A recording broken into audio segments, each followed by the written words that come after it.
ஆண்டவராகிய இயேசுவின் நாமத்தினாலே மறுபடியுமாக இந்த மாத பிறப்பினுடைய ஆராதனையிலே என்னோடு கூட சேர்ந்து இணையதளம் மூலமாகவும் இன்னும் ஆலயத்திலையும் கலந்து கொண்டிருக்கிற ஒவ்வொரு ஆண்டவருடைய பிள்ளைகளையும் மறுபடியும் நான் வாழ்த்தி நான் வரவேற்கிறேன். ஆண்டவர் இந்த மாதம் ஒரு பெரிய புதுமையை நம்முடைய கண்கள் காண கர்த்தர் நடத்துவாராக. ஹல்லேலூயா. கர்த்தர் இந்த மாதம் உங்களை ஆச்சரியமாய் அற்புதமாய் கர்த்தர் வழி நடத்தி நீங்கள் நினைக்கிறதற்கும் வேண்டிக் கொள்வதற்கும் அதிகமாய் ஆண்டவர் நமக்கு கர்த்தர் செய்வாராக. நம்முடைய இருதயம் கலங்க வேண்டாம், நம்முடைய இருதயம் பயப்பட வேண்டாம். அன்றியும் அவருடைய தீர்மானத்தின்படி அழைக்கப்பட்டவர்களாகி தேவனிடத்தில் அன்பு கூறுகிறவர்களுக்கு சகலமும் நன்மைக்கு ஏதுவாகவே நடக்கிறது. நம்முடைய வாழ்க்கையிலே சகலவற்றையும் நன்மையாய் மாற பண்ணுகிறவர் நம்முடைய தேவனாகிய கர்த்தர். சிலதை நாம் தீமையாக நினைத்து அதை ஆரம்பித்தாலும் நம்முடைய இருதயம் கலங்க வேண்டாம், கண்டிப்பாக அதில் ஒரு நன்மையை கர்த்தர் வைத்திருப்பார். ஹல்லேலூயா. ஒரு வாஞ்சையோடு ஒரு ஜெபத்தோடு இந்த மாதம் உங்களை நான் உறுதியாய் பற்றி பிடிக்கணும் ஆண்டவரே, இந்த மாதம் உங்களோட நான் நடக்கணும் ஆண்டவரே, நான் நிறைய ஜெபிக்கணும் ஆண்டவரே அப்படின்னு ஆண்டவரோட இந்த மாதத்தை செலவு பண்ணுவதற்காக நீங்கள் முயற்சி எடுங்க. முதலாவது தேவனுடைய ராஜ்யத்தையும் அவருடைய நீதியையும் தேடுங்கள், அப்பொழுது இவைகளெல்லாம் உங்களுக்கு கூட கொடுக்கப்படும். அதனால் நம்ம அலைய வேண்டியது, நம்ம வருத்தப்பட வேண்டியது இல்லை. நம்ம ஆண்டவருடைய பாதத்தை பிடிக்கும்போது வழி தானா திறக்கும், பாதைகள் நமக்காக அலங்கரிக்கப்படும். நம்முடைய கோணலை ஆண்டவர் செவ்வை செய்கிறதற்கு வல்லவராயிருக்கிறார். ஸோ இந்த மாதம் பொருத்தனைகளை நிறைய எடுங்க. நிறைய ஜெபம் பண்ணுவேன் அப்படின்னு நீங்கள் ஒரு பொருத்தனை எடுங்க. பைபிள் நான் வாசிப்பேன்னு ஒரு பொருத்தனை எடுங்க. ஊழியம் செய்வேன்னு ஒரு பொருத்தனை எடுங்க. அது எல்லாவற்றையும் கர்த்தர் உங்களுக்கும் எனக்கும் அங்கீகரித்து கர்த்தர் தருவாராக. ஹல்லேலூயா. நமக்கு ரொம்ப அவசியமான ஒன்று என்ன அப்படின்னா, நம்முடைய நாவிலே நமக்கு ஞானம் நமக்கு தேவை. இந்த மாதத்தில் அது ஆண்டவருடைய பிள்ளைகள் எல்லா இடங்களிலும் பெற்றுக்கொள்ளணும். ஏன் அப்படின்னா, சிலர் நம்மளை சிக்க வைக்கிறது, சிலர் நம்மளை வருத்தத்துக்குள்ள ஆக்குறது எங்கே அப்படின்னா இந்த நாவின் மூலமாக தான். இந்த வார்த்தையை வச்சு தான் அவங்க நம்மளை பிடிச்சிக்குவாங்க. இந்த வார்த்தை தான் ரொம்ப பலம் உள்ளது, இதுதான் ரொம்ப பேசும். ஆனால் இந்த வார்த்தையை ஆண்டவர் ஆசீர்வதித்து தரணும். வேதம் சொல்லுகிறது, மோசே திக்குவாயும் மந்த நாவும் உள்ளவன் அப்படின்னா, ஆண்டவரே எனக்கு பேச தெரியாது அப்படின்னு ஜெபிக்கும் போது ஆண்டவர் சொல்லுகிறார், மனிதனுக்கு வாயை உண்டு பண்ணினவர் யார்? கர்த்தராகிய நான் அல்லவோ. அப்போது நம்மளை ஆண்டவர் பேசுகிறதற்கு கற்றுக் கொடுக்குற ஆண்டவர். இந்த மாதம் ஆண்டவரிடத்தில் கேட்கணும், ஆண்டவரே எனக்கு பேச தெரியாது, எனக்கு பேச சொல்லி கொடுங்கன்னு ஜெபம் பண்ணுங்க. உங்களை கர்த்தர் தேறினவர்களாய் கர்த்தர் நிறுத்துகிறதற்கு வல்லவராய் இருக்கிறார். கடந்த மாதம் நடந்த வாக்குத்தத்த ஆராதனையிலே கொடுக்கப்பட்ட செய்தினாலே நிறைய பேர் ஆசீர்வதிக்கப்பட்டு நிறைய சாட்சிகளை இன்றைக்கி சொல்கிறதுக்காக சொன்னாங்க. ஆனால் நேரம் இல்லாததுனால ஞாயிற்றுக்கிழமை ஆராதனையில் அந்த சாட்சியை சொல்லுகிறேன். ஆண்டவர் அதே போல் இந்த மாதமும் நமக்கு நிறைய சாட்சிகளை கர்த்தர் எழுப்பி தருவாராக. ஆமேன் சொல்லுங்கள். இந்த மாதம் ஆண்டவர் கொடுத்த வாக்குத்தத்தத்திற்கு நேராய் நாம் கடந்து போகிறோம். நம்முடைய வேதத்தை திறந்து தேங்க்யூ ஜீசஸ் எடுத்துக்கொள்ளலாம். யோபுவின் புஸ்தகம் 26ஆம் அதிகாரத்தினுடைய 12வது வசனத்தை நாம் வாசிக்க போகிறோம். யோபுவின் புஸ்தகம் 26ஆம் அதிகாரத்தினுடைய 12வது வசனத்தை நாம் எல்லாரும் சேர்ந்து வாசிக்கலாமா? எல்லாரும் சேர்ந்து நம்ம வாசிக்க போகிறோம். அவர் தமது வல்லமையினால் சமுத்திர கொந்தளிப்பை அமர பண்ணி தமது ஞானத்தினால் அதன் மூர்க்கத்தை அடக்குகிறார். இன்னொரு விசை கூட நம்ம வாசிக்க போகிறோம். அவர் தமது வல்லமையினால் சமுத்திர கொந்தளிப்பை அமர பண்ணி தமது ஞானத்தினால் அதன் மூர்க்கத்தை அடக்குகிறார். இன்னொரு விஷயம் எல்லாரும் சத்தமாய் வாசிக்க போகிறோம். சத்தமாய் வாசிக்கலாம். அவர் தமது வல்லமையினால் சமுத்திர கொந்தளிப்பை அமர பண்ணி தமது ஞானத்தினால் அதன் மூர்க்கத்தை அடக்குகிறார். கர்த்தருடைய பிள்ளைகளே, இந்த மாதத்தினுடைய வாக்குத்தத்தத்திற்காக நான் ஜெபிக்கும் போது ஆண்டவர் கொடுத்த ஒரு நல்ல வாக்குத்தத்தம், அவர் தமது வல்லமையினால் சமுத்திர கொந்தளிப்பை அமர பண்ணி. ஆமென். நம்முடைய ஆண்டவர் யார் அப்படின்னு சொன்னா, சமுத்திரத்தினுடைய கொந்தளிப்பை அமர பண்ணுகிற கர்த்தர். இந்த உலகத்திலே சில காரியங்களை மனிதனால் செய்ய முடியும், சில காரியத்தை மனிதனால் செய்ய முடியாது. சமுத்திரத்திலே மீன்பிடி தொழிலை செய்கிற, இன்னும் நிறைய வேலைகளை செய்கிற ஒவ்வொரு மனிதனும் வீட்டை விட்டு கிளம்பும் போது என்ன ஜெபம் பண்ணுவாங்க அப்படின்னா, அவங்க ஒருவேளை ஆண்டவருடைய பிள்ளைகளாக இருந்தால் எல்லாவற்றையும் கர்த்தருடைய கரத்திலே கொடுத்து, மீன் பிடிக்கிற ஒரு வேலைக்கு போகிற ஒரு கணவன், ஒரு மகனாக இருக்கலாம், தன்னுடைய வீட்டை விட்டு ஒரு தாய், ஒரு மனைவி அனுப்பும் போது என்னுடைய கணவனார் பத்திரமா திரும்பி வரணும். ஏன் அப்படின்னா, என்னுடைய கணவனாருடைய கண்ட்ரோலில் இந்த கடல் இருக்க போறதில்லை, அந்த தண்ணி இருக்க போறதில்லை, அந்த தண்ணியினுடைய கண்ட்ரோலில் தான் என்னுடைய கணவனார் இருக்க போகிறார். அப்படின்னா ஒரு மனிதனால் அடக்க முடியாத ஒன்று என்னன்னா சமுத்திர கொந்தளிப்பு. ஆனால் வேதம் சொல்லுகிறது, நீங்களும் நானும் ஆராதிக்கிற கர்த்தர் அவருடைய வல்லமையினால் சமுத்திரத்தின் கொந்தளிப்பை அமர பண்ணி தமது ஞானத்தினால் அதனுடைய மூர்க்கத்தை கர்த்தர் அடக்குவேன் என்று கர்த்தர் வாக்கு கொடுக்கிறார். இந்த மாதம் உங்களுடைய குடும்பங்களிலே எழும்பி இருக்கிற கொந்தளிப்புகளை கர்த்தர் அடக்க போகிறார். ஒருவேளை இந்த சத்தத்தை கேட்கிற ஆண்டவருடைய பிள்ளைகளே, நீங்கள் வெளி தோற்றத்திற்கு ஒருவேளை மிகவும் சாந்தம் உள்ளவர்களாய், பிரச்சனையே இல்லாதவர்களாய், ஒரு சமாதானம் உள்ள அவர்களாய் நீங்கள் தெரிந்தாலும் உள்ளுக்குள்ளே நிறைய கொந்தளிப்புகள், ஒரு சமாதான குறைவு உங்களுக்குள்ளே இருந்து கொண்டே இருக்கலாம். கடந்த நாட்களிலே கேள்விப்பட்ட சில செய்திகள், உங்களுடைய வாழ்க்கையில் வந்த சில நஷ்டங்கள், உங்களுடைய வாழ்க்கையில் இருக்கிற சில எதிரிகள், அப்படியே உங்களுடைய மனது வந்து கொந்தளித்து கொண்டே இருக்கலாம். இதை யார் அமர பண்ண முடியும்? பணத்தினால் அமர பண்ண முடியாது. நான் எத்தனையோ சமாதானங்களை பேசினேன், ஆனால் இந்த பிரச்சனையை மட்டும் என்னால் தீர்க்கவே முடியல. என்னுடைய மனசு உள்ளுக்குள்ள கொந்தளிச்சுட்டே இருக்கிறது. இதை யார் அமர பண்ண முடியும்? ஆனால் இந்த மாதம் கர்த்தர் உங்களுக்கு வாக்கு கொடுக்கிறார்.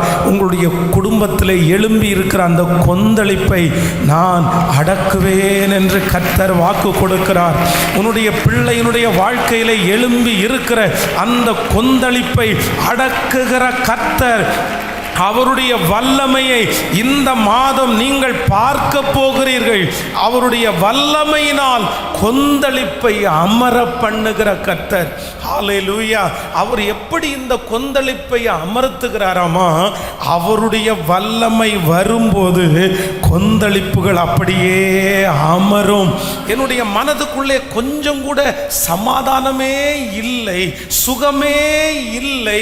பாஸ்டர், இந்த செய்தி வேற யாருக்காகவும் இல்லை, எனக்காக தான். என்னுடைய மனதனுடைய ஓரத்தில் ஒரு பய உணர்வு துரத்தி கொண்டே இருக்கிறது, ஒரு சமாதான குறைவு துரத்தி கொண்டே இருக்கிறது. என்னுடைய மனதில் ஒரு இளைப்பாறுதல் இல்லை. நான் தூங்கும் போது இளைப்பாறல்ல, நான் மற்றவரிடத்தில் பேசும்போது இளைப்பாறல்ல. கொஞ்ச வருடமாய், கொஞ்ச மாதமாய் என்னுடைய மனசு அப்படியே ரொம்ப வருத்தத்திற்குரிய சூழ்நிலையிலே இருக்கிறது. ஆனால் ஆண்டவர் தெளிவாய் பேசுகிறார். அது எவ்வளவு பெரிய கொந்தளிப்பாய் இருந்தாலும் இந்த மாதம் கர்த்தருடைய வல்லமை கடந்து வருகிறது. உங்க சரீரத்தில் கடந்து வருகிறது, உங்கள் வேலை ஸ்தலத்தில் கடந்து வருகிறது. ஆமென். இப்பொழுது இந்த சத்தத்தை கேட்டுக்கொண்டு இருக்கும் போதே பிள்ளைகளுடைய வாழ்க்கையிலே கடந்து போகிறது. கர்த்தர் வாக்கு கொடுக்கிறார், இது உன்னை மரணத்திற்கு நேராய் நடத்துவது இல்லை. ஹல்லேலூயா. இது பாதாளத்திற்கு நேராய் நடத்துவதில்லை. கர்த்தராகிய ஆண்டவர் அந்த கொந்தளிப்பை அமர பண்ண போகிறார். அமர பண்ணுவேன் என்று கர்த்தர் வாக்கு கொடுக்கிறார். கைகளை உயர்த்தி சொல்லுங்க, இந்த வார்த்தையை நிறைவேற்ற போகிறதற்காய் நன்றி நன்றி. என் பிள்ளையை குறித்த கொந்தளிப்பு அடங்க போகிறதற்காய் நன்றி. ஒரு இளைப்பாறுதலை கர்த்தர் தரப்போகிறதற்காய் நன்றி. சமுத்திர கொந்தளிப்பை கர்த்தர் சொல்லுங்க ஹல்லேலூயா. தகப்பனே, நீர் அமர பண்ண போகிறதற்காய், முழு பலத்தோடு நீர் அமர பண்ண போகிறதற்காய் உமக்கு ஸ்தோத்திரம் ஸ்தோத்திரம். ஆமென். அவருடைய ஞானத்தினால் அதனுடைய மூர்க்கத்தை அவர் என்ன பண்ணுவாராமாமா? அடக்குவார். ஹல்லேலூயா. இந்த மாதம் உங்களுக்கு எப்படி இருக்க போகுது அப்படின்னா, சமாதானமாக இருக்க போகிறது. வாஸ்த ஸ்தலத்தை விசாரிக்கும் போது எல்லா இடத்திலையும் கர்த்தர் ஒரு மன மகிழ்ச்சியை தரப்போகிறார். அந்த புத்தியை உங்களுக்கு தருவார், அந்த அறிவை, அந்த ஞானத்தை கர்த்தர் உங்களுக்கு தருவார். இந்த மாதம் நீங்க சமாதானமாய் இருப்பது எப்படி என்கிறதை கர்த்தர் இந்த மாதம் உங்களுக்கு கற்றுக் கொடுப்பார். நீங்க கலங்கி கொண்டிருக்கிற அந்த காரியத்தை மேற்கொள்றதற்குள்ள ஞானத்தை கர்த்தர் உங்களுக்கு தருவார். அந்த மூர்க்கத்தை கையாளக்கூடிய ஞானத்தை இந்த மாதம் ஆண்டவர் உங்களுக்கு கட்டளையிட போகிறார். அங்கலாய்த்து கொண்டிருக்கிற உங்களுடைய இருதயம், பாரமாய் இருக்கிற உங்களுடைய இருதயம், கனத்த இருதயங்கள் இந்த மாதம் லகுவாய் மாற போகிறது. நீங்கள் கவலைப்பட்டு கொண்டிருக்கிற சில காரியங்களுக்கு இந்த மாதம் கர்த்தர் கொந்தளிப்பாய் அல்ல, கர்த்தர் அமர்ந்த தண்ணீரை போல ஒரு ஒரு சாஃப்டான ஒரு வாழ்க்கையை கர்த்தர் இந்த மாதம் கர்த்தர் தரப்போகிறார். இப்பொழுது இன்றைக்கு இருக்கிற சூழ்நிலையில் நீங்க அதை நினைக்கும் போதே உங்களுக்குள்ள ஒரு கலக்கம் வரலாம், அதை நினைக்கும் போதே உங்களுக்கு ஒரு பயம் வரலாம். ஆனால் ஆண்டவருடைய வார்த்தை தெளிவாய் இந்த மாதம் கடந்து வருகிறது. நான் அந்த காரியத்தை நினைக்கும் போது உன்னுடைய மனதுக்குள்ள ஒரு சமாதானத்தை கட்டளை இடுவேன். அந்த காரியத்தை நினைக்கும் போது இனி பயம் உங்களை தொற்ற போவது இல்லை. அந்த காரியத்தை நினைக்கும் போது உங்களுக்குள்ள ஒரு விசுவாசத்தை கர்த்தர் தரப்போறாரு. சத்தமாய் ஆமென் சொல்லுங்கள். அந்த காரியங்களை இனி நினைக்கும் போது கொந்தளிப்பை அல்ல, கர்த்தர் உங்களுக்கு ஒரு பெரிய நம்பிக்கையை கொடுத்து, உங்களுக்கு ஒரு பெரிய உந்துதலை கர்த்தர் கொடுத்து, கர்த்தர் பக்கபலமாய் இந்த மாதம் நான் கர்த்தருடைய வார்த்தையை வாக்கு கொடுக்கிறேன். அது கடல் கொந்தளிப்பு அல்ல, மெதுவான வாழ்க்கை. Thank you Jesus. நான் நம்புறேன், நான் விசுவாசிக்கிறேன். எங்கு போனாலும் ஒரு சமாதானம், எதை தொட்டாலும் ஒரு சமாதானம். சண்டை இல்லை, எங்கு போனாலும் சண்டை, எங்கு போனாலும் வாக்குவாதம், எங்கு போனாலும் மன நிம்மதி இல்லை. ஆனால் கர்த்தர் இந்த மாதம் கட்டளையிட போகிறார். சமுத்திரத்தின் கொந்தளிப்பை அவருடைய வல்லமையினால் கர்த்தர் அமர பண்ணி அவருடைய அனந்த ஞானத்தினால் அதனுடைய மூர்க்கம் எவ்வளவு பெருசா இருந்தாலும் கர்த்தர் அடக்குவேன் என்று கர்த்தர் வாக்கு கொடுக்கிறார். ஹல்லேலூயா.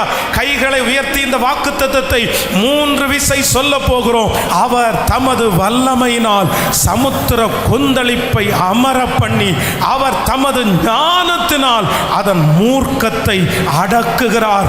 அவர் தமது வல்லமையினால் இப்பொழுது வேலை ஸ்தலத்தில் இருக்கிற கொந்தளிப்பு அமருகிறது, வீட்டை சுற்றி இருக்கிற கொந்தளிப்பு அமருகிறது, மன கொந்தளிப்பு அமருகிறது. ஸ்தோத்திரம் ஸ்தோத்திரம். தமது ஞானத்தினால் அதன் மூர்க்கத்தை அடக்குகிறார். அவர் தமது வல்லமையினால் சமுத்திர கொந்தளிப்பை அமர பண்ணி தமது ஞானத்தினால் அதன் மூர்க்கத்தை அடக்குகிற கர்த்தராகிய ஆண்டவரை நான் ஆராதிக்கிறேன். என்னை சுற்றிலும் ஒரு இளைப்பாறுதலை இந்த மாதம், இந்த வருடம் கர்த்தர் கட்டளை இட போகிறார். எனக்கு முன்பாக இருக்கிற மூர்க்கங்கள் அடங்குகிறது. எல்லாவற்றையும் அடக்கி ஆளுகிற கர்த்தர். ஹல்லேலூயா.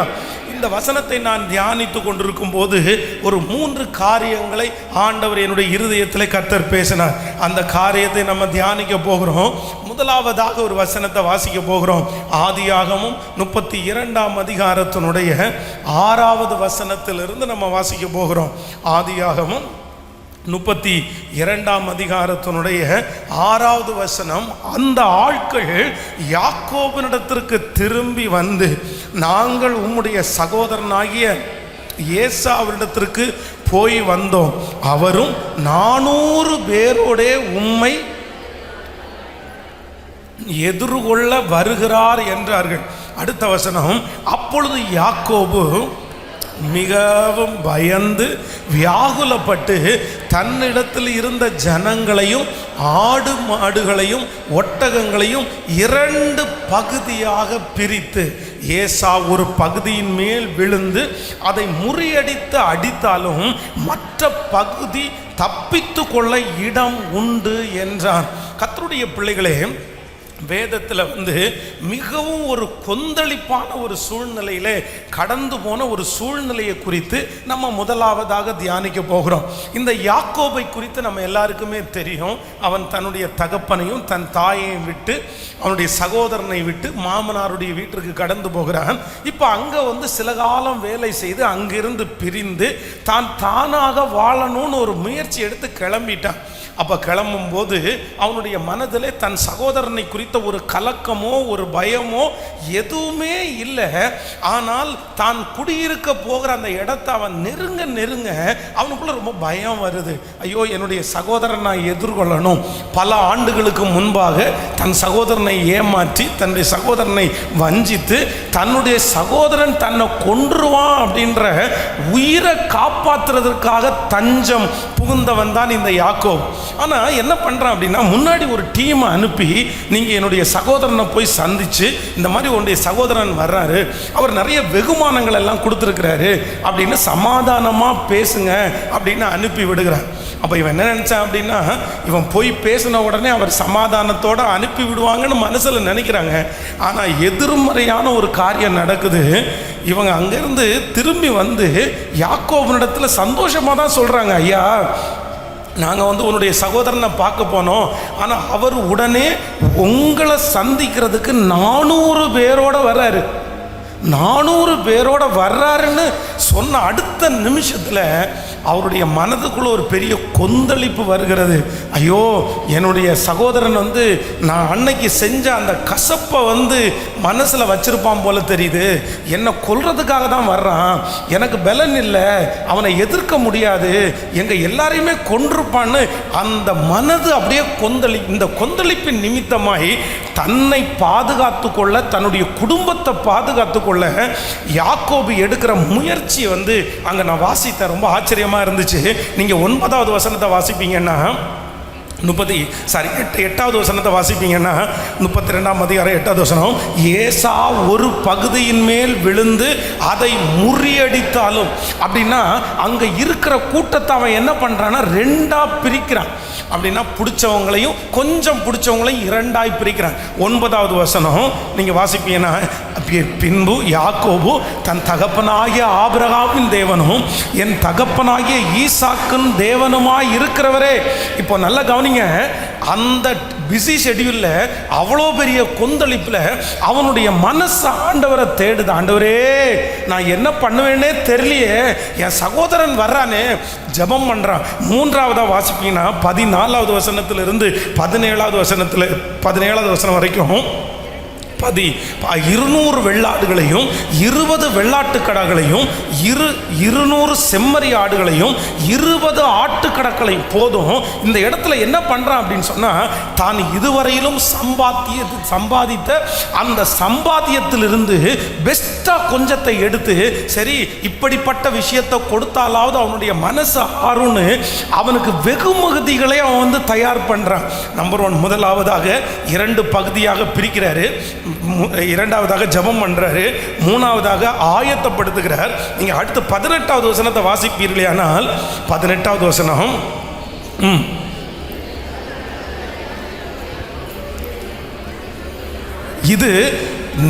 இது உமது அடியானாகிய யாக்கோபனுடையது என்று என் ஆண்டவனாகிய ஏசாவுக்கு அனுப்பப்படுகிற வெகுமதி, இதோ அவரும் எங்கள் பின்னே வருகிறார். அப்படின்னா அவங்க வேலைக்காரங்க அத்தனை பேருக்கும் இன்ஸ்ட்ரக்ஷன் கொடுக்குறான்.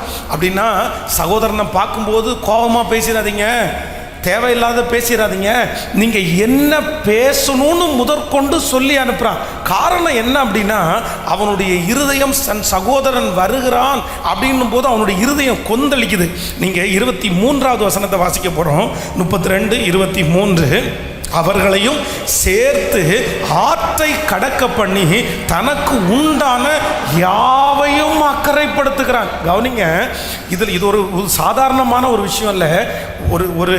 ஒரு கூட்ட ஜனங்கள் ஒரு ஆறை கடந்து அடுத்த கரைக்கு வர்றதுன்றது அவ்வளோ சுலபமானதல்ல.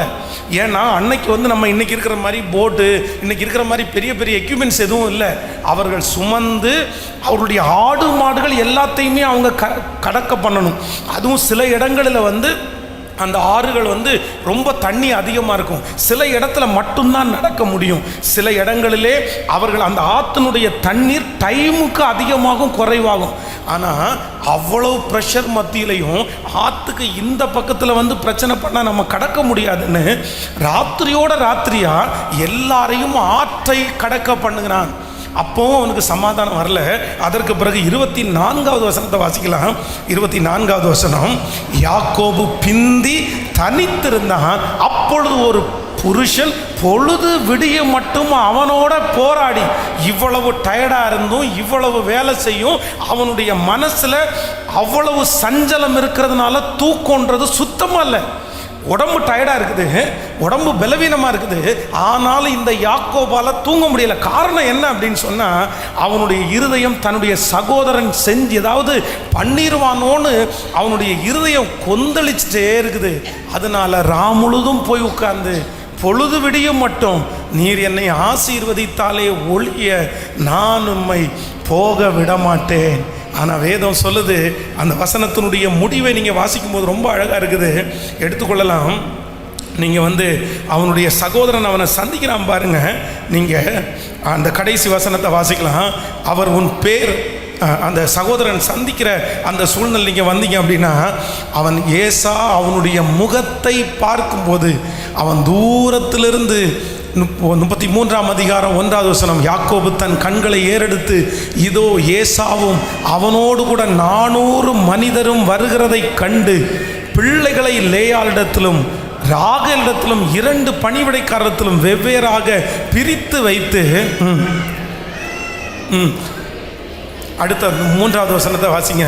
தான் அவர்களுக்கு முன்பாக நடந்து போய் 7 விசை தரை மட்டும் குனிந்து வணங்கி தன் சகோதரனுடைய கிட்ட சேர்ந்தான். அப்பொழுது ஏசா எதிர்கொண்டு ஓடி வந்து அவனை தழுவி அவன் கழுத்தை கட்டி கொண்டு அவனை முத்தம் செய்தான். இருவரும் அழுதார்கள். கரங்களை தட்டி கர்த்தருடைய நாமத்தை மகிமைப்படுத்துங்க பார்க்கலாம். ஹல்லேலூயா. இது என்னமாய் முடியுமோ? இது என்னமாய் முடியுமோ? என்னமாய் முடியுமோ என்று தன்னுடைய மனதுக்குள்ள அப்படியே அங்கலாய்த்து கொண்டு சஞ்சலத்தோட, ஒரு பெரிய யுத்தத்தோட, ஒரு பெரிய கலக்கத்தோட இருந்த அந்த யாக்கோபுக்கு ஆண்டவர் என்ன வாக்கு கொடுக்கிறார் அப்படின்னா, அந்த கொந்தளிப்பை கர்த்தர் அமர பண்ணினார். ஹல்லேலூயா. இன்று இந்த மாதம் கர்த்தருடைய பிள்ளைகளே, நம்பர் 1, முதலாவதாக ஆண்டவர் உங்களுக்கு வாக்கு கொடுக்கிறார். சில சூழ்நிலைகள், சில பிரச்சனைகள், இது என்னமாய் முடியுமோ? இந்த ரிசல்ட் என்னமாய் முடியுமோ? இந்த வார்த்தை என்னமாய் முடியுமோ? என்னுடைய பிள்ளைக்கு விரோதமாய் வந்திருக்கிற இந்த பிரச்சனை என்னமாய் முடியுமோ? நீங்களும் இந்த யாக்கோபை போல ஒரு சூழ்நிலையிலே உங்களுடைய இருதயம் கொந்தளித்து கொண்டே இருக்கலாம். இரவு நேரங்களிலே தூக்கமே எனக்கு இல்லை பாஸ்டர், அப்படியே நான் என்னுடைய இருதயம் அப்படியே சஞ்சலப்பட்டு கொண்டிருக்கிறது. நான் முழுதும் நான் ஜெபம் பண்ணுறேன், பகல் முழுவதும் நான் ஜெபம் பண்ணுறேன். எப்படியாவது அவங்களுடைய இந்த கொந்தளிப்பை அமர பண்ணுவதற்கு யாக்கோபு எடுத்த முயற்சியை போல என்னென்ன முயற்சி உண்டோ எல்லா முயற்சிகளையும் நான் செய்துட்டே இருக்கிறேன். இல்லை, என்னால் இதை தாங்க முடியல, இது என்னம்மா முடியும்னு எனக்கு தெரியல.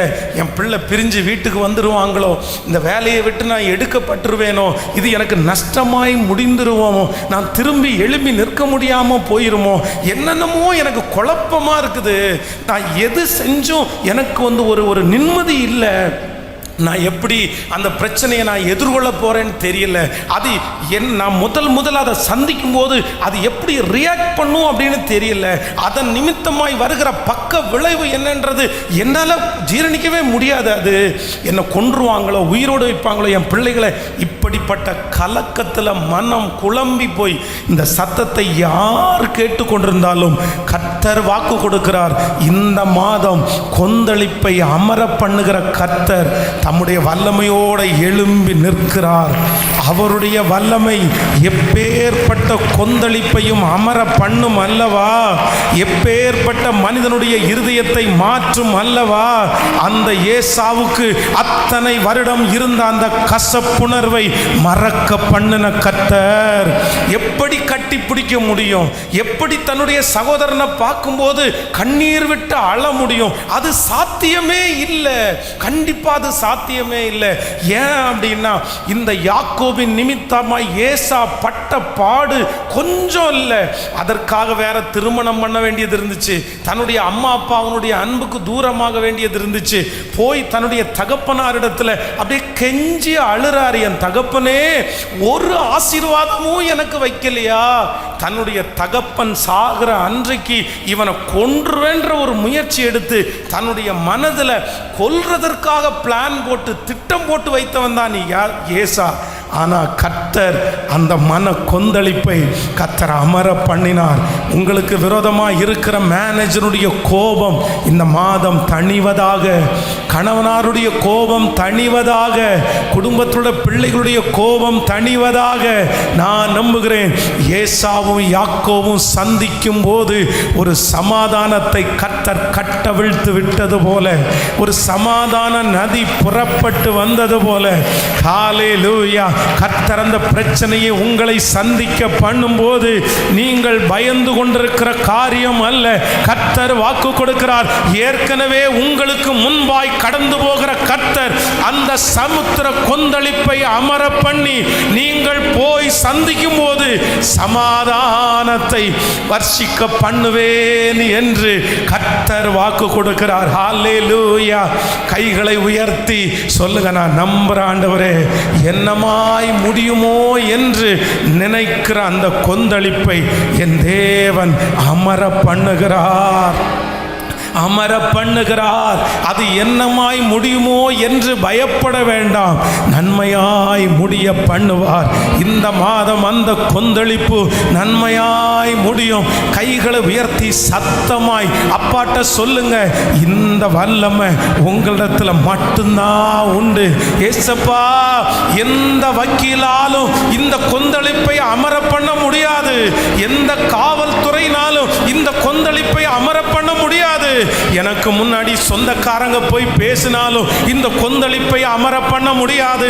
ஏசாவுடைய இருதயம் கல்லாக்கப்பட்டிருக்கிறது.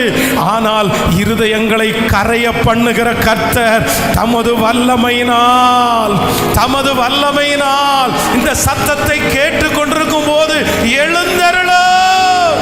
சத்தத்தை உயர்த்தி கைகளை உயர்த்தி எல்லாரும் சொல்லுங்க, உம்முடைய வல்லமையினால் எழுந்தருளோ.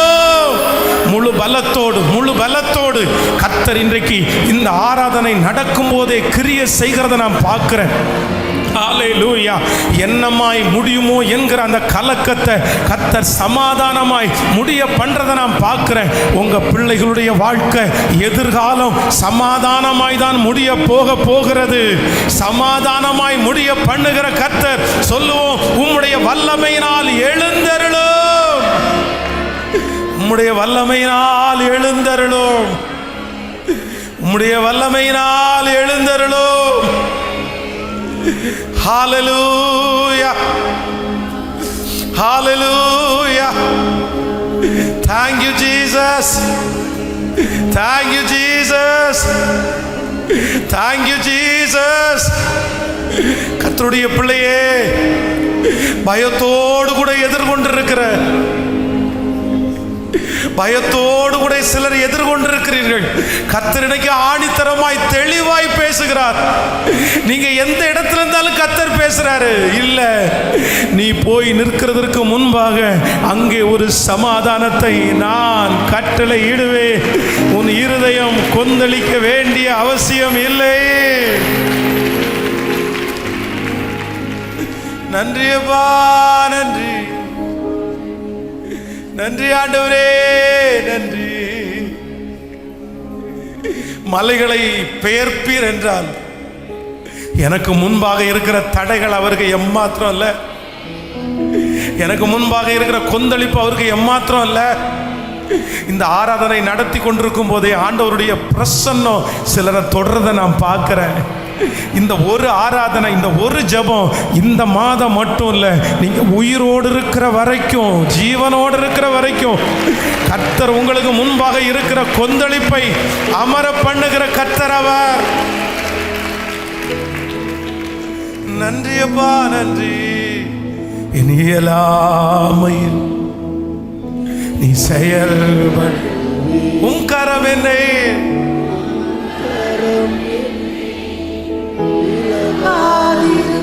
நீ நல்லவரப்பா, நல்லவரப்பா. சொல்லுங்க ஹல்லேலூயா.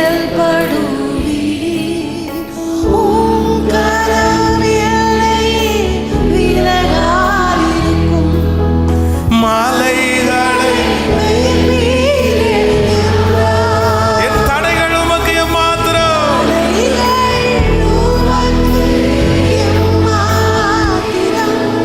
மரித்தோரை எழ செய்வீர் என்றார். நோய்கள் உமக்கு கைகளை மேல உயர்த்தி கிரகிக்க முடியா காரியம் செய்வீர் சர்வஞானியே. ஓ கிரகிக்க முடியா காரியம் செய்வீர் சர்வஞானியே. உம்மை யாரா திரும்ப திரும்ப கிரகிக்க முடியா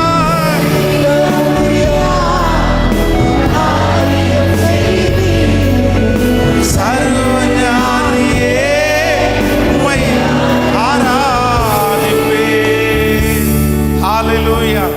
நம்பர் 1, முதலாவதாக என்னமாய் முடியுமோ என்று பயப்படுகிற கொந்தளிப்பை என் தேவன் அமர்த்துகிறவராக இருக்கிறார். ஹல்லேலூயா. நீங்கள் என்னமாய் முடியுமோன்னு நினைக்கிற கொந்தளிப்பை ஆண்டவர் எப்படி அமர பண்ணுவாருன்னா, அவருடைய வல்லமையினால் சமாதானப்படுத்துறதற்கு கர்த்தர் வல்லவராக இருக்கிறார். நம்பர் 2, இரண்டாவதாக ஒரு வசனத்தை வாசிக்கலாம். எஸ்தரின் புஸ்தகம் 3ஆம் அதிகாரம் 15வது வசனத்தையும் 8ஆம் அதிகாரம் 13வது வசனத்தையும் நம்ம வாசிக்க போகிறோம். 3ஆம் அதிகாரம் 15வது வசனத்தையும் 8ஆம் அதிகாரத்தினுடைய 13வது வசனத்தை வாசிக்க போகிறோம். அந்த அஞ்சக்காரர் ராஜாவின் உத்தரவால் தீவிரமாய் புறப்பட்டு போனார்கள். அந்த கட்டளை சூசான் அரண்மனையில் பிறந்தது. ராஜாவும் ஆமானும் குடிக்கும்படி உட்கார்ந்தார்கள். சூசான் நகரம் கலங்கிற்று. நீங்க 8ஆம் அதிகாரம் 13வது வசனத்தை வாசிக்கலாம். 8ஆம் அதிகாரம் 13வது வசனம். யூதர்கள் தங்கள் பகைஞர்களுக்கு சரிக்கு சரி கட்டும்படி நியமித்த அன்றைய தினம் ஆயத்தமாய் இருக்க வேண்டும் என்று அந்த நாட்டில் உள்ள சகல ஜனங்களுக்கும் கூறப்பட்டிருக்கிறதற்காய் கொடுக்கப்பட்ட கட்டளையின் நகல் இதுவே. இது ஒவ்வொரு நாட்டிலும் பிரசித்தம் பண்ணப்பட்டது. அடுத்த வசனம். அப்படியே வேகமாக ஒட்டகங்கள் மேலும் குதிரைகள் மேலும் ஏறின அஞ்சக்காரர் ராஜாவின் வார்த்தையினாலே ஏவப்பட்டு தீவிரத்தோட புறப்பட்டு போனார்கள். அந்த கட்டளை சூசான் அரண்மனையில் கொடுக்கப்பட்டது. அப்பொழுது மொர்தெகாய் இளநீலமும் வெள்ளையுமான ராஜ வஸ்திரமும் பெரிய பொன் முடியும் பட்டும் இரத்தாம்பரமும் அணிந்தவனாய் ராஜாவிடத்திலிருந்து புறப்பட்டான்.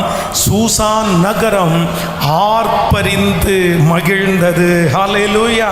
இந்த சம்பவம் நமக்கு எல்லாருக்கும் தெரியும். இஸ்ரவேல் ஜனங்களுக்கு விரோதமாக ஆமான் என்கிற ஒரு மனிதன் எழும்பி இந்த மொர்தெகாயின் மேல் வைத்த அந்த கசப்பின் நிமித்தம் அவனும் மட்டும் இல்லை, அவனுடைய குடும்பத்தோடு அழிக்கணும் அப்படின்னு ஒரு முயற்சி எடுத்து சில தந்திரங்களை எல்லாம் பண்ணி ராஜாவினிடத்தில் போய் தவறாய் போட்டு கொடுத்து, அந்த மனுஷன் நல்லவன் இல்லை, அந்த மனுஷனை அழிப்பதற்காக ராஜாவை ஏமாற்றி கடிதத்தை தன்னுடைய கையில் வாங்கி அவனோடு கூட சேர்ந்து அவனுடைய குடும்பத்தையும் அழிக்கிறதற்காக ஒரு முயற்சி எடுத்தான். அப்போது உடனே இந்த சூசான் நகரத்தில் இருக்கிற இஸ்ரவேல் ஜனங்களுக்குள்ள ஒரு பெரிய கொந்தளிப்பு உண்டாகுது. என்ன அப்படின்னு சொன்னால், குறிப்பிட்ட நாளில் குறிப்பிட்ட மணி நேரத்தில் தன்னை சுற்றி இருக்கிற எதிரிகளுக்கெல்லாம் ஒரு சட்டம் பிறப்பிக்கப்படுகிறது. இப்படிப்பட்ட ஜாதியில் இருக்கிற இந்த கடவுளை ஆராதிக்கிற ஜனங்கள் எங்கிருந்தாலும் அவங்கள நீங்கள் பட்சபாதம் பார்க்க வேண்டாம், அவங்கள வெட்டிடுங்க, அவங்கள கொன்றுங்க, அவங்க பிள்ளை மனைவி கணவன் எதுவுமே பார்க்க வேண்டாம், அவங்களை எங்க ஒளிஞ்சாலும் அவங்கள விட வேண்டாம், அவங்கள கொன்றுங்கன்ற ஒரு சட்டம் பிறப்பிக்கப்படுகிறது. அது ராஜாவினிடத்திலிருந்து வந்த சட்டமா இருக்கிறது.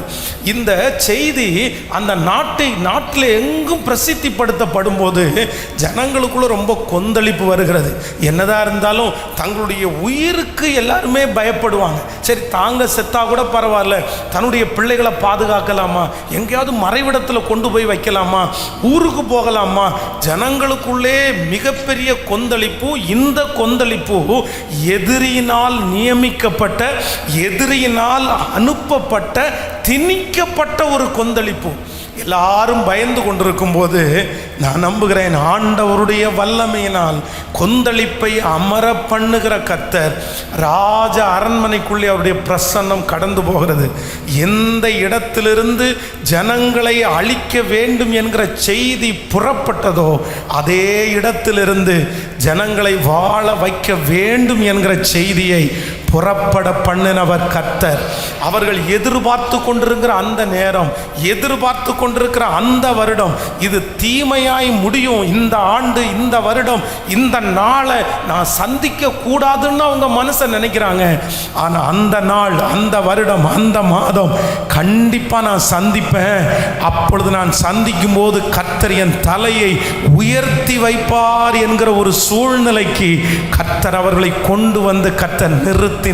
இந்த சத்தத்தை கேட்கிற அன்பு ஆண்டவருடைய பிள்ளைகளே, பாஸ்டர், என்னுடைய கொந்தளிப்பு என்னுடைய தவறுனாலே உண்டானது அல்ல, என்னுடைய கொந்தளிப்புக்கு நான் காரணம் இல்லை. ஆனால் இப்போ எனக்கு ஒரு கொந்தளிப்பு வந்திருக்கிறது, எனக்கு ஒரு சமாதான குறைவு இருக்கிறது. அது யாரோ ஒருத்தர் அவங்களுடைய வன்மத்தினால அவங்க எனக்குள்ள திணிச்சிட்டாங்க. சுற்றி இருக்கிற எதிரிகள், உங்களை சுற்றி இருக்கிற சில சொந்தங்கள் வந்து இந்த அவங்களால தான் இந்த கொந்தளிப்பு எனக்கு வந்துருச்சு, அவங்க தான் இதற்கு காரணம், அவங்கள இவ்வளோ பெரிய பிரச்சனை எனக்கு உண்டு பண்ணிட்டாங்க, நான் ஒன்றுமே பண்ணலையே, நான் ஒன்றுமே செய்யலையே, எனக்கு இப்போ யார் உதவி செய்வார்கள்? நான் நம்புகிறேன், யார் காரணமாக இருந்தார்களோ அவர்கள் மூலமாகவே கர்த்தர் ஒரு அற்புதத்தை நடப்பிக்க போகிறார். அந்த இடத்துல கர்த்தர் போகிறார். உங்களுக்காக பரிந்து பேசுகிறதற்கு என் கர்த்தர் போகிறார். உங்களுக்காக வழக்காடுகிறதற்கு என் கர்த்தர் போகிறார். உங்களுக்காக உங்கள் சார்பிலே கர்த்தர் காரியங்களை மாறுதலாய் முடிய பண்ணுவதற்கு, உங்களுக்கு விரோதமாய் அவர்கள் நியமித்த காரியத்தை இந்த மாதம் கர்த்தர் வாக்கு கொடுக்கிறார். மாறுதலாய் முடிய பண்ணுகிற கர்த்தர், அந்த கொந்தளிப்பை யார் உங்களுக்கு கொண்டு வந்தாலும் கர்த்தர் வாக்கு கொடுக்கிறார், நான் அடக்குவேன் என்று வாக்கு கொடுக்கிறார். அவருடைய வல்லமையினால் நமக்குள்ளே திணிக்கப்பட்ட அந்த கொந்தளிப்பை கர்த்தர் அடங்க பண்ணுகிறார். கைகளை அசைத்து ஒரு ஹல்லேலூயா சொல்லலாம். சில மனிதர்களிடத்தில் நம்ம பழகும்போது ரொம்ப கவனமாக தான் பழகணும். ஏன் அப்படின்னா, சிலர் ஈஸியாக வந்து நம்முடைய மனதை அப்படியே கொந்தளிக்க பண்ணி போயிட்டே இருப்பாங்க. இன்றைக்கு மனிதர்களை வந்து ரொம்ப மோசமான ஒரு சூழ்நிலைக்குள்ளாக கொண்டு போகிறவங்க ரொம்ப அதிகமாயிட்டாங்க. அவங்கள சமாதானப்படுத்தணும், அவங்கள வந்து கொஞ்சம் என்கரேஜ் பண்ணணும், அவங்களுடைய பலவீனத்தில் நம்ம சப்போர்ட் பண்ணணும் அப்படின்னு நினைக்கிறவங்க ரொம்ப குறைஞ்சு போயிட்டாங்க. நான் வந்து ஒரு சின்ன சம்பவத்தை உங்களுக்கு சொல்லுகிறேன். கடந்த நாட்களில் வந்து ஒருத்தர் வந்து நம்முடைய சர்ச் பக்கத்தில் ஒருத்தங்க அந்த போர்வெல் ஒன்று போட்டாங்க. அப்போ வந்து எல்லாத்தையுமே ஆதாயப்படுத்திட்டு என்கிட்ட கேட்டாங்க, எனக்கு கொஞ்சம் இடம் கொடுப்பீங்களா, சர்ச்சில் வந்து இந்த வண்டியை நாங்கள் நிறுத்திக்கலாமா அப்படின்னு கேட்டாங்க. நான் சொன்னேன், தாராளமாக நீங்கள் நிப்பாட்டிக்கலாம், இங்கேயே நிப்பாட்டி நீங்கள் வந்து போர்வெல் போட்டுக்குங்க. அவங்க வந்து ஒரு செவரை இடிக்க வேண்டியது இருந்துச்சு, பரவாயில்ல நீங்கள் இடிச்சுக்குங்க, இடித்ததுக்கு பிறகு நீங்கள் வந்து முடித்ததுக்கப்புறம் கட்டி கொடுத்துருங்க அப்படின்னு அவங்க சொன்னோன்னா அவங்களுக்கு ரொம்ப சந்தோஷமாயிடுச்சு. அந்த காரியத்தை ஆரம்பிச்சிட்டாங்க. அந்த போரெல்லாம் வந்துருச்சு, வேலையை ஆரம்பித்து அந்த ஃபஸ்ட்டு அந்த ஸ்டார்ட் பண்ணுறாங்க பாருங்கள், மிஷினை கொண்டு வந்து இறங்கி ஸ்டார்ட் பண்ண உடனே பக்கத்து வீட்டில் உள்ளவங்க என்ன சொல்கிறாங்க அப்படின்னா, நீங்கள் போடக்கூடாது.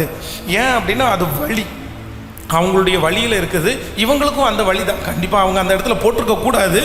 அவங்க நம்முடைய இடத்துல நம்ம போடுறது தானே கரெக்டு, நம்ம வழியில் போட முடியாதுல்ல, அது 3 பேருக்கும் பொதுவான வழி, அந்த வழியில் நம்ம யூஸ் பண்ணக்கூடாது. அப்போ நீங்கள் பொதுவான வழியில் போட்டுக்கிறீங்க, நாளைக்கு நாங்கள் அந்த இடத்த விற்கணுன்னா கூட இங்கே இருக்கிறதுனால வாங்குறவங்களுக்கு டிஸ்டர்பன்ஸாக இருக்கும். அவங்களுடைய நியாயத்தை சொல்கிறாங்க.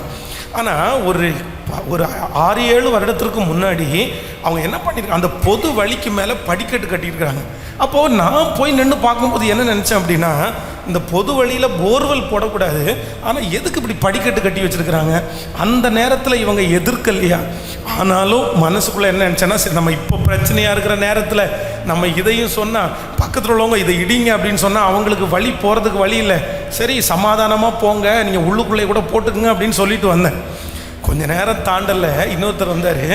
அவங்களுக்கு அந்த பேச்சுவார்த்தை நடந்துட்டு இருக்கும்போது போனார், இதை பாரு, ஏற்கனவே நீ மேலே கட்டி வச்சுருக்கிற படிக்கட்டு மேலே போயிட்டுருக்குது, ஓவராக பிரச்சனை பண்ணனா இதையும் தூக்க சொல்லிடுவாங்க, பார்த்துக்குங்க. அவங்களுக்கு அது வரைக்கும் அந்த கலக்கம் இருந்துச்சோ இல்லையோ, இப்போ என்ன கலக்கம் வந்துச்சு அப்படின்னா, நான் படிக்கட்டு ஏறி போகிறத இவங்க இடிக்க வச்சுருவாங்களோன்ற பயம் வந்துருச்சு. அவன் மனசு, சார் கொஞ்சம் அமைதியாக இருங்க சார், சத்தமாக பேசாதீங்க சார், ஏன் சார் இப்படி பேசுகிறீங்க? அப்போ இந்த உலகத்தில் வந்து கலக்கங்களை கொடுக்கிற இந்த உலகம் வந்து எப்படியாவது நம்முடைய மனசுக்குள்ள ஒரு கொந்தளிப்பை கொடுத்துடலாமா, இவனை பயப்படுத்திடலாமா, இவனுக்கு ஒரு அச்சத்தை கொண்டு வரணும், நம்ம இவனுடைய பிள்ளையை குறித்த ஒரு கலக்கத்தை கொண்டு வரணும், சரீரத்தை குறித்த ஒரு கலக்கத்தை கொண்டு வரணும். ஆனால் நீங்கள் ஒன்று நினச்சிக்கோங்க, சூசான் நகரத்தை கலங்க பண்ணுகிறதுக்கு ஒரு ஆமான் இருக்குமே, ஆனால் சூசான் நகரம் ஆர்ப்பரித்து மகிழ பண்ணுறதுக்கு ஒரு மொர்தெகாயை கர்த்தர் வச்சிருப்பாரு, ஒரு மொர்தெகாயை கர்த்தர் வச்சிருப்பாரு. உங்களுடைய குடும்பத்தை, உங்களுடைய பிள்ளைகளை, ஹல்லேலூயா, உங்களுக்கு இருக்கிற சுற்றி இருக்கிற சூழ்நிலையை கலங்கடிக்கிறதற்கு ஒருத்தர சத்துரு அனுப்பி இருக்கிறது உண்மையானால், அவன் நிமித்தமாய் உங்களுடைய குடும்பம் கலங்கி கொண்டிருக்குமானால், இன்று கர்த்தர் இந்த மாதம் வாக்கு கொடுக்கிறார், இந்த மாதம் பரிசுத்த ஆவியானவர் அவருடைய வல்லமையை உங்களுடைய குடும்பத்துக்குள்ள அனுப்புவாராக. கலங்கி போய் இருக்கிற உங்களுடைய சூழ்நிலையில அனுப்புவாராக. கர்த்தர் அனுப்பி அந்த கொந்தளிப்பை அமர பண்ண போகிறார். நீங்கள் கரங்களை தட்டி கொண்டிருக்கும் போதே, ஜெபித்து கொண்டிருக்கும் போதே, ஹல்லேலூயா, thank you Jesus. இப்பொழுது திணிக்கப்பட்ட பொறாமையினாலே அனுப்பப்பட்ட அந்த கொந்தளிப்புகளை என் தேவனாகிய கர்த்தர் அமர பண்ணுகிற கர்த்தர். ஹல்லேலூயா. நம்பர் 3, மூன்றாவதாக ஒரு கொந்தளிப்பை ஆண்டவர் அமர பண்றாரு. வாசிக்கலாம், லூக்கா எழுதின சுவிசேஷம் 8ஆம் அதிகாரத்தினுடைய 24வது வசனத்தை நம்ம வாசிக்க போகிறோம். எல்லாரையும் எடுத்துக்கொள்ளலாம். லூக்கா எழுதின சுவிசேஷம் 8ஆம் அதிகாரத்தினுடைய 24வது வசனத்தை வாசிக்கலாமா? அவரிடத்தில் வந்து, ஐயரே ஐயரே மடிந்து போகிறோம் என்று அவரை எழுப்பினார்கள். அவர் எழுந்து காற்றையும் ஜலத்தின் கொந்தளிப்பையும் அதட்டினார். உடனே அவைகள் நின்று போய் அமைதல் உண்டாயிற்று. ஆமென். கர்த்தருடைய பிள்ளைகளே, இப்பொழுது சீடர்கள் வந்து ரொம்ப அழகாய் பிரயாணம் பண்ணி கொண்டிருக்கிறார்கள். ஆண்டவர் ரெஸ்ட் எடுக்கிறாரு, எல்லாரும் மேலே உட்கார்ந்து பேசிட்டு இருக்கிறாங்க. ஆனால் அவங்க எதிர்பார்க்கவே இல்லை, இப்படி ஒரு கொந்தளிப்பு வரும் அப்படின்னு எதிர்பார்க்கல. திடீரென்று அந்த கடலுடைய சூழ்நிலைகள் எல்லாம் மாற்றப்படும், வித்தியாசமான கால சூழ்நிலை உண்டாகிறது. அவர்கள் பார்த்து கொண்டிருக்கிற காற்றும் மழையும் சேர்ந்து இந்த கப்பல் மூழ்கி விடுமோ என்கிற அளவிற்கு அது வந்து சூழ்நிலை வந்துருச்சு. இந்த கொந்தளிப்பின் நிமித்தமாக மனசு அப்படியே உடைஞ்சிருச்சு. என்ன பண்ணுறோம் அப்படின்னு தெரியல. ஸோ அந்த நேரத்தில் கர்த்தருடைய வார்த்தை கடந்து வருகிறது. கர்த்தர் எழும்பி காற்றையும் கடலையும் அதட்டி கர்த்தர் அமர பண்ணினார். ஆமேன் சொல்லுங்கள். நம்பர் 3, மூன்றாவதாக ஆண்டவர் இந்த மாதம் கர்த்தர் வாக்கு கொடுக்கிறார். நம்முடைய மூன்றாவது எந்த கொந்தளிப்பை கர்த்தர் அமர பண்ணுகிறார்னா, நான் நம்புறேன், எதிர்பாராமல் நம்முடைய வாழ்க்கையிலே நேரிட்ட கொந்தளிப்புகளை கர்த்தரே எழும்பி நின்று அமர பண்ணுவேன் என்று கர்த்தர் வாக்கு கொடுக்கிறார். எத்தனை பேர் நம்புகிறீர்கள்?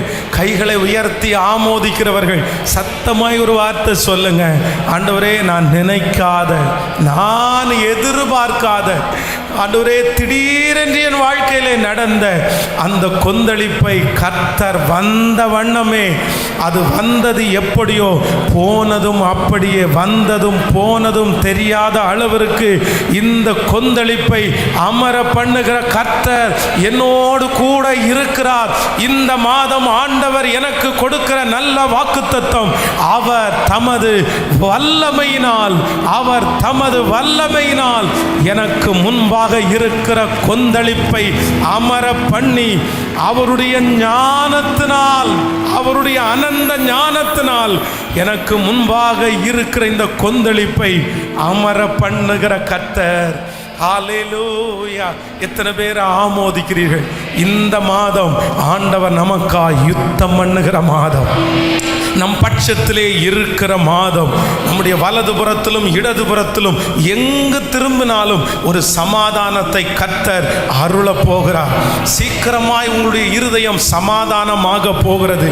இதுவரையிலும் உங்களுடைய மனது பயந்து கொண்டு கொந்தளித்து கொண்டிருந்த அந்த காரியத்தில் இனி உங்களுக்கு ஒரு சமாதானம் கடந்து வரும். இனி அந்த அழுகை உங்களுக்கு வராது, இனி அந்த பயம் உங்களுக்கு வராது, இனி அந்த கலக்கம் உங்களுக்கு வராது. ஏனென்றால் கர்த்தர் இந்த மாதத்திலே அந்த ஜெபத்திற்கு பதில் கொடுக்க ஆரம்பித்து விட்டார். அந்த கண்ணீருக்கு பதில் கொடுக்க ஆரம்பித்து விட்டார். ஹல்லேலூயா! அந்த கொந்தளிப்பு இனி உங்களுக்கு ஒன்றும் செய்யாது. இப்பொழுதே இந்த சத்தத்தை இன்றைக்கு கேட்டுக்கொண்டிருக்கும் போதே கர்த்தர் ஆரம்பிப்பேன் என்று வாக்கு கொடுக்கிறார். எத்தனை பேர் ஆமோதிக்கிறீர்கள்? சிலருக்கு பல ஆண்டுகளாக இது தொடர்ந்து கொண்டே இருக்கலாம். அதை நினைக்கும் போதெல்லாம் உங்களுக்கு ஒரு கஷ்டம் வருது.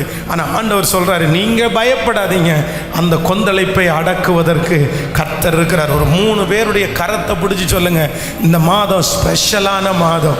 அவர் சமுத்திரத்தினுடைய கொந்தளிப்பை தன்னுடைய வல்லமையினால் அடங்க பண்ணுகிற கர்த்தர். சொல்லுங்க, முழு பலத்தோட சொல்லுங்க, அவர் அடங்க பண்ணுகிற கர்த்தர். ஹல்லேலூயா! எல்லாரும் அப்படியே எழும்பி நிற்கலாமா? எல்லாரும் தேவ சமூகத்தில் எழும்பி நின்று அவர் தமது வல்லமையினால் சமுத்திர கொந்தளிப்பை அமர பண்ணி தமது ஞானத்தினால் அதன் மூர்க்கத்தை அடக்குகிறார். சொல்லுங்க, எல்லாரும் சொல்லிட்டே இருங்க பார்க்கலாம். இந்த வார்த்தையை நம்பி சொல்லிட்டே இருங்க. அவர் தமது வல்லமையினால் சமுத்திரத்தின் கொந்தளிப்பை அமர பண்ணி, அவர் தமது ஞானத்தினால், தேங்க்யூ ஜீசஸ், அதன் மூர்க்கத்தை கர்த்தர் அடக்குகிறார். ஹல்லேலூயா! எப்பேற்பட்ட கோபமாக இருந்தாலும் என் தேவனால் தனிய பண்ணுறதற்கு ஆண்டவரால் முடியும். 3 காரியத்தை கர்த்தர் பேசினார். நம்பர் 1, முதலாவதாக கர்த்தர் எந்த கொந்தளிப்பை அடக்கிறாராமா? ஃபஸ்ட்டு, என்னமாய் முடியுமோ என்கிற பயப்படுகிற கொந்தளிப்பை கர்த்தர் என்ன பண்ணுறாராமா? அதனுடைய மும்முரத்தை கர்த்தர் அமர பண்ணுறாராமா. ஆமென். நம்பர் 2, இரண்டாவதாக கர்த்தர் எதை கர்த்தர் அமர பண்ணுறார் அப்படின்னா, நம்ம நினைக்காம நம்ம மேலே திணிக்கப்பட்ட கொந்தளிப்புகளை, நமக்கு அதுக்கு சம்பந்தமே இருக்காது, நம்ம அதில் காரணமே இல்லை, ஆனால் யாரோ ஒருத்தருடைய பொறாமை, யாரோ ஒருத்தருடைய வஞ்சகம், யாரோ ஒருத்தர் வேணும்னு அந்த குழப்பத்தை உண்டு பண்ணிட்டு போயிருப்பாங்க. ஆனால் கர்த்தர் சொல்லுகிறார், நீ பயப்படாத, உன்னிடத்திலிருந்து திணிக்கப்பட்ட அந்த கொந்தளிப்பை நானே அடக்குவேன் என்று கர்த்தர் வாக்கு கொடுக்கிறார். ஹல்லேலூயா! நம்பர் 3, மூன்றாவதாக ஆண்டவர் வாக்கு கொடுக்கிறார், நினைக்கவே நினைக்கவே இல்லை இப்படி ஒரு பிரச்சனை வரும், இப்படி ஒரு சமாதான குறைவு வரும். நல்லா தான் போயிட்டு இருந்துச்சு, ரொம்ப ஜாலியாக போயிட்டு இருந்துச்சு. ஆனால் திடீர்னு எதிர்பாராத விதமாய் ஒரு கொந்தளிப்பு வந்துருச்சு. ஏன் இப்படி நடந்துச்சு? இனி எங்கள் வீட்டில் ஒன்றே சேர முடியாதோ, இந்த கொந்தளிப்பு நீடிக்குமோ? ஆனால் கர்த்தர் வாக்கு கொடுக்கிறார், அந்த கொந்தளிப்பையும் நான் என்ன பண்ணுவேன்னா அமர பண்ணுவேன். ஹல்லேலூயா! எத்தனை பேர் ஆமோதிக்கிறீர்கள்? இந்த மாதம் ஆண்டவர் நமக்கு கொடுக்கிற நல்ல வாக்குத்தத்தம், என் தேவனாகிய கர்த்தர் அவர் தமது வல்லமையினால் சமுத்திர கொந்தளிப்பை அமர பண்ணி, அவர் தமது அனந்த ஞானத்தினால் அதன் மூர்க்கத்தை அவர் அடக்குகிறார். இந்த மாதம் நம்முடைய குடும்பத்திற்கு விரோதமாய் இருக்கிற கொந்தளிப்பு அமரும். நம்முடைய வேலை ஸ்தலத்தில் இருக்கிற கொந்தளிப்பு அமரும். எந்த காரியத்தை குறித்து என் இருதயம் கொந்தளித்து கொண்டிருந்தாலும் வல்லமையினால் அடக்குகிற கர்த்தர் இந்த மாதம் எனக்கு வாக்கு கொடுக்கிறார். நான் உனக்குள்ளே உலாவி, நான் உனக்குள்ளே உலாவி அந்த என்னுடைய பிரசன்னத்தை அனுப்பி, என்னுடைய வல்லமையை அனுப்பி, என் ஞானத்தை நான் அனுப்பி, யாராலும் மாற்ற முடியாத, யாராலும் சரி பண்ண முடியாத, யாராலும் இருதயத்தை திருப்ப முடியாத அந்த கல்லான இருதயமா இருந்தாலும், அந்த மூர்க்கம் நிறைந்த மனிதர்களா இருந்தாலும், அவருடைய வல்லமை இந்த மாதம் கொந்தளிப்பை அமர பண்ணுகிறது, மூர்க்கத்தை அடக்குகிறது. ஹல்லேலூயா! இந்த மாதம் முழுவதும் சமாதானத்தினால் என்னை நிரப்ப போகிறார். இந்த வருடம் முழுவதும் என் அலங்கத்தை சமாதானத்தால் நிரப்ப போகிறார். என் தேவனாகிய கர்த்தர் என்னை சுற்றிலும் ஒரு சமாதானத்தை கர்த்தர் கட்டளிட போகிறார். கைகளை எல்லாரும் உயர்த்தி ஆமென் என்று ஆமோதித்து சொல்லுங்க, இந்த வார்த்தையை நான் நம்புறேன். Thank you Jesus. சொல்லுங்க, இந்த வார்த்தையை நான் நம்புறேன். சாலோமனுக்கு ஒரு 40 ஆண்டுகள் சமாதானமாய் கொடுக்க முடியுமானால் எனக்கு கர்த்தர் தர முடியும். இதோ என் பிள்ளையை கர்த்தர் தொட்டு கொண்டிருக்கிறார், என் குடும்பத்தை கர்த்தர் தொட்டு கொண்டிருக்கிறார். என் வேலை ஸ்தலத்தில் அவருடைய மகிமை கடந்து போகிறது, என் எதிராளியிடத்தில் அவருடைய வல்லமை கடந்து போகிறது. Thank you Jesus. ஜெபிங்க ஜெபிங்க. இன்னைக்குள்ள வாக்குத்தத்தம் மிகவும் பலமுள்ள வாக்குத்தத்தம். Thank you Jesus. உங்களுக்கு விரோதமாய் உருவாக்கப்படுகிற ஆயுதம் அது எவ்வளவு பெரிதா இருந்தாலும் அந்த ஆயுதத்தை, அந்த ஆயுதத்தினுடைய கோபத்தை அமர பண்ணுகிற கர்த்தர். Thank you Jesus. சபைக்கு விரோதமாய், ஜனங்களுக்கு விரோதமாய் இருக்கிற எல்லா கோபங்களும் அடக்கப்படுவதாக. நன்றி அப்பா, நன்றி நன்றி. கிரகிக்க முடியாத காரியத்தை எனக்காக செய்கிறவர், நான் அறியாததும் எனக்கு எட்டாததுமான பெரிய காரியத்தை செய்கிறவர். ஹல்லேலூயா! தலை சாய்க்கும் கல் நீரையா, மூளை கல் நீரையா, தலை சாய்க்கும் கல் நீரையா, மூளை கல் நீரையா. சொல்லுவோம்,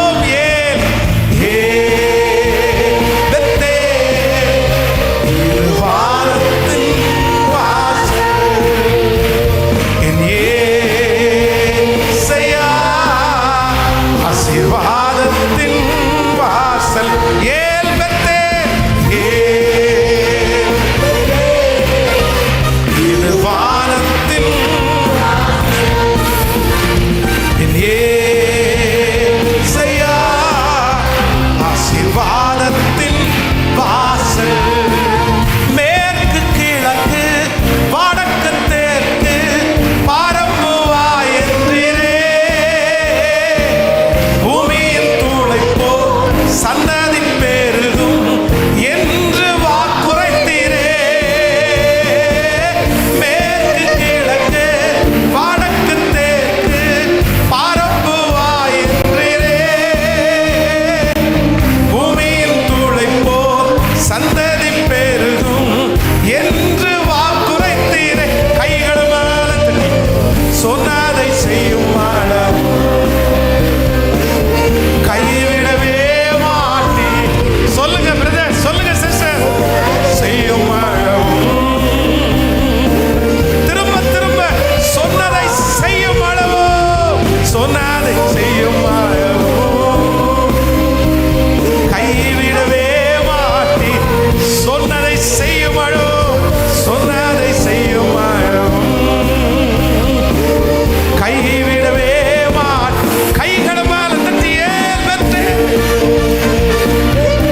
நன்றி ஆண்டவரே. எந்த சமுத்திர கொந்தளிப்பானாலும், அது எவ்வளோ பெரிய கொந்தளிப்பானாலும், யாராலும் அடக்க முடியாத கொந்தளிப்பானாலும், என் தேவன் உங்க வல்லமையினால், உங்க ஞானத்தினால் சமுத்திரத்தின் கொந்தளிப்ப ஒரே நிமிஷத்துல ஒரு திரி அணைக்கிறது போல அந்த கொந்தளிப்பு அப்படியே அப்படியே அப்படியே. கவனிங்க ஆண்டவருடைய பிள்ளைகளே, அவ்வளோ பெரிய தீ எரிஞ்சிட்டு இருக்குது. அந்த தீக்கு முன்னாடி போய் நின்னா கூட கருகிருவோம் போல தெரியுது. ஆனா எப்பேற்பட்ட தீ பலமா எரிஞ்சிட்டு இருந்தாலும், ஒரு மழை வந்து தண்ணி அந்த தீக்கு மேல பட்ட உடனே, அந்த தீக்கு ஒரு ஆளையே அழிக்கிற வல்லமை இருந்தாலும், தண்ணிக்கு முன்னாடி நிற்கக்கூடிய வல்லமை தீக்கு இல்லவே இல்லை, இல்லவே இல்லை. அந்த தண்ணி ஊத்துனா அந்த தீ எவ்வளோ பெருசா எரிஞ்சிட்டு இருந்தாலும் கண்டிப்பா அந்த தீ அணைஞ்சுதான் ஆகணும். ஏன்னா தீயை காட்டிலும் தண்ணீர் வலிமை உள்ளது. நான் நம்புறேன் இன்னைக்கு யாருக்காக ஆண்டவர் பேசுறாருன்னு தெரியல. உங்களுக்கு முன்பாக இருக்கிற கொந்தளிப்பு வந்து அணைக்கவே முடியாதது மாதிரி இருக்கலாம். ஆளை முடிச்சிடும், ஏற்கனவே நிறைய ஆளை முடிச்சிருச்சு இந்த மாதிரி பிரச்சனை. அவ்வளோ பெரிய கொந்தளிப்பு, இது சண்டையில் முடிஞ்சிடும், கொலையில் முடிஞ்சிருமா? யாராவது ஒருத்தர் இப்படிப்பட்ட சிச்சுவேஷனில் வந்திருக்கலாம், பாஸ்டர் இந்த கொந்தளிப்பு கொலையில் முடிஞ்சிருமோன்னு பயமா இருக்குது, இது யாராவது ஒருத்தர் ஜெயிலுக்கு போயிடுவாங்களோன்னு பயமா இருக்குது. அவ்வளோ பெரிய பிரச்சனை என் குடும்பத்தில் ஓடிட்டு இருக்குது, அவ்வளோ பெரிய சூழ்நிலைக்குள்ள நான் கடந்து போறேன். நான் நம்புறேன் என் ஆண்டவருடைய வல்லமைக்கு முன்பாக அந்த தீக்கு நிற்கிறதற்கு அவர் ஒரே நிமிஷம், ஹல்லேலூயா, கொலை பண்ணணும்னு நினைச்சு வந்தவனையே அவ்வளவுதான், கிளம்பும் போது கொலை பண்ணணும்னு நினைச்சு தன்னுடைய கையில லெட்டரோட குதிரையில, இன்னைக்கு கொஞ்சம் பேராவது கொலை பண்ணாம விடக்கூடாதுன்னு இந்த வெறியோட வந்த மனுஷனை இடையில கர்த்தர் ஒரு நிமிஷத்துல சந்திச்சு அவனுடைய வாழ்க்கையே மாத்தி ஒரு பெரிய அப்போஸ்தலனா கர்த்தர் மாத்தினார்ல. உங்களுக்கு முன்பாக இருக்கிற கொந்தளிப்பை மாற்றுவது அந்த சவுலை பவுலாய் கர்த்தர் மாற்றுவார், கர்த்தர் மாற்றுவார். மாதத்தில் இந்த வாக்குத்தத்தத்தை உறுதியா பற்றி பிடிங்க. உங்க ஆபீஸ்ல எழுதி போடுங்க, உங்க வீட்டில் எழுதி போடுங்க. இது ரொம்ப ரொம்ப பியூட்டிஃபுல்லான ஒரு வசனம். எனக்கு இந்த வசனத்தை ஆண்டவர் நேற்றுக்கு இரவில் கொடுக்கும்போது அவ்வளோ சந்தோஷமா இருந்துச்சு. அவருடைய வல்லமையினால் கொந்தளிப்பை அமர பண்ணி எதனால அடக்குறாராமா? கர்த்தர் யுத்தத்தினால அடக்கிறது இல்லையாமா, அவருடைய ஞானத்தினால. ஹல்லேலூயா. தகப்பனே, நம்முடைய பிள்ளைகள் ஒவ்வொருவருக்காக ஜெபிக்கிறேன். இந்த மாதம் இந்த சத்தத்தை கேட்கிற எங்க எல்லாருக்கும் கொடுத்த மாதம், இந்த மாதம் எங்களுக்கு ரொம்ப ஆசீர்வாதமான மாதமாய் அமையட்டும் ஆண்டவரே. நீர் எங்களோடு கூட இருப்பீராக ராஜா. எல்லா மாதத்தை போல அல்ல, இந்த மாதம் பரிசுத்தமா வாழணும்னு விருப்பப்படுறோம், உங்களோட நடக்கணும்னு விருப்பப்படுறோம். கடந்த 2 மாதங்களும் அது எங்களுக்கு சவாலாகவே இருந்துச்சு. எத்தனை ஆசீர்வாதங்களை நீங்க கொடுத்தாலும் உங்களோட வாழ்கிற வாழ்க்கை தான் எங்களுக்கு மேலானதுன்னு நாங்கள் நம்புறோம். இந்த மாதம் 2வது வாரத்தில் நடக்கிற அந்த இரக்கம் செய்யும் வரை உண்மை அந்த ஜபத்தில் ஆயிரக்கணக்கான ஜனங்கள் திருச்சபையில் கலந்து கொள்ளணும், லட்சக்கணக்கான ஜனங்கள் ஆன்லைன் மூலமாய் கலந்து கொள்ளணும். அப்பா, அந்த கூட்டத்தில் ஒரு பெரிய மகிமை கடந்து வரட்டும் அப்பா. அந்த 7 நாட்கள் கூட்டம் முடியும் போது அநேகருடைய வாழ்க்கையினுடைய கொந்தளிப்பு அமர்கிறதை சாட்சியாய் அவர்கள் சொல்ல போகிறதற்காய் நன்றி அப்பா, நன்றி அப்பா. இந்த மாதம் என்னுடைய பிள்ளைகள் செய்கிற வேலை ஆண்டவரே, சாப்பிடுகிற ஆகாரம், குடிக்கிற தண்ணீர், பண்ணுகிற பிரயாணம் எல்லாவற்றிலையும் கர்த்தருடைய கரம் கூட இருக்கட்டும் அப்பா. இந்த மாதம் ஒரு வருமான உயர்வு எங்கள் பிள்ளைகளை தேடி வரட்டும், சம்பள உயர்வு எங்கள் பிள்ளைகளை தேடி வரட்டும். நன்றி அப்பா, நன்றி அப்பா. அவர்கள் தொடங்கின நிறைய காரியம் இந்த மாதம் முடிக்கப்பட்டு இந்த மாதம் முடிகிறதுக்குள்ள பிரதிஷ்டை பண்ணப்படுகிறதற்காய் உமக்கு ஸ்தோத்திரம் ஆண்டவரே. அது நிறைவு பெற்றது என்கிற வார்த்தையை கேட்கிறதற்காய் உமக்கு ஸ்தோத்திரம் அப்பா. நிறைய பிள்ளைகளுக்கு திருமண காரியங்கள் நிச்சயிக்கப்படட்டும் ஆண்டவரே. குழந்தை பாக்கியத்திற்காக ஆண்டவரே ஒரு அற்புதத்தை எங்கள் பிள்ளைகளுக்கு செய்வீராக ராஜா. இந்த மாதம் நிறைய பிள்ளைகளுடைய கடன் முடிக்கப்படுகிற ஒரு மாதமாய் இந்த மாதம் அமையட்டும் ஆண்டவரே. புதிய புதிய நிறைய ப்ராஜெக்டுகள் இந்த மாதம் எங்கள் பிள்ளைகள் ஆரம்பிப்பதற்கு அவருடைய கைகளை கர்த்தர் திடப்படுத்துகிறதற்காக நன்றி அப்பா. இந்த மாதம் ஹாஸ்பிட்டல் செலவு இல்லை, இந்த மாதம் வீண் செலவு எதுவுமே இல்லை. போகிற இடத்துலெல்லாம் ஆண்டவருடைய பெரிய சமாதானம் முன்னும் பின்னும் உம்முடைய பிள்ளைகளை நெருக்குகிறதற்காக நன்றி. பிள்ளைகளை நினைக்கும் போது ஒரு சந்தோஷம் உண்டாகட்டும் ஆண்டவரே. எந்தெந்த பிள்ளைகளெல்லாம் வளர்த்த முடியாம தாய் தகப்பன் கஷ்டப்படுகிறார்களோ அந்த பிள்ளைகளுக்கெல்லாம் இந்த மாதம் ஒரு ரட்சிப்பின் மாதமாய் அமைவதாக, விடுதலை கொடுக்கிற மாதமாய் அமைவதாக. ஸ்தோத்திரம். அவர்களுக்கு விரோதமாய், குடும்பத்திற்கு விரோதமாய், ஊழியத்திற்கு விரோதமாய் செயல்படுகிற எல்லா அந்தகார கிரியைகளையும் கடிந்து அப்புறப்படுத்தி நான் ஜெபிக்கிறேன்.